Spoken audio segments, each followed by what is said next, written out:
machines, and we should be more environmentally conscious. Exactly. So the case you're referring to, there are lots of Gwinnett cases, so I'm not necessarily seizing upon the same one. Was that a special purpose grand jury in which the Supreme Court said that, and I know they used the term general presentment, and we'll talk a little bit about report versus presentment, but setting that aside, they were saying that special purpose grand jury's general presentment must be made public because it is effectively a filing. Correct. And it was a general presentment from a grand jury and in a civil context. And I'm talking about the 2008 In Re Gwinnett County grand jury case. Okay. Justice Benham held that that document was subject to Rule 21. And we would submit the same thing the same conclusion would be reached with respect to the final report. Your Honor has, and I understand the questions relating to 151280, and we're eager to address that. But one of the things that I want to emphasize, and I think from the court's questions you fully understand this, but those are two independent bases for the disclosure of the report. No, they are, and I pressed Mr. Wakeford on them because it's sort of mounting pressure, if you will. The grand jury itself said you need to publish it, and if one travels to 151280, actually it's a shall. There are not a lot of statutes that say the court shall. That's the court shall, and I've learned what that means. If it applies, if 80 applies. But I appreciate that that is a separate basis.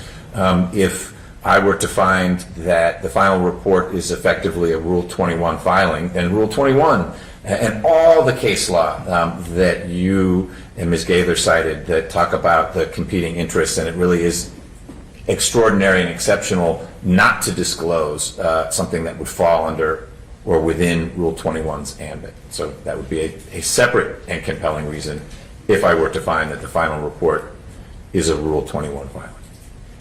Exactly, Your Honor. And if I may add one item to your desk is today we're also going to provide the court with another example of a special report that was published. This is, and this is a copy. I'm going to provide a copy to you in just a moment. It involves the Gwinnett County grand jury, and it is from 2009. It was them looking at land transactions.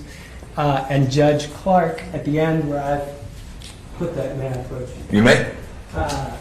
Where I put the blue tab is where Judge Clark has ordered this special purpose grand jury report to be published in the legal organ. So it is an example, and I would say that just as in a sense, I would think that the two special purpose grand jury reports that are before the court are, in a sense, examples of the two ends of the spectrum. Obviously, in the DeKalb special purpose grand jury, they recommended prosecutions of named individuals. And that was disclosed and published by Judge Adams in the DeKalb situation. In the Gwinnett situation, this is a grand jury that found a great deal of discomfort and criticized various aspects of the land purchasing decisions made by Gwinnett, but generally is not recommending prosecutions, is moving in the other direction. But in both cases, they were published in their entirety at the direction of the supervising court judges. And in both cases, these are special purpose grand juries.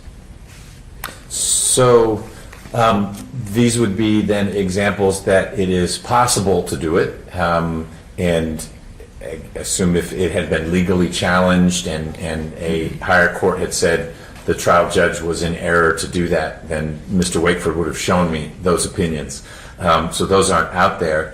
But what about his argument that if, I know you don't know the content of the final report, for lots of good reasons.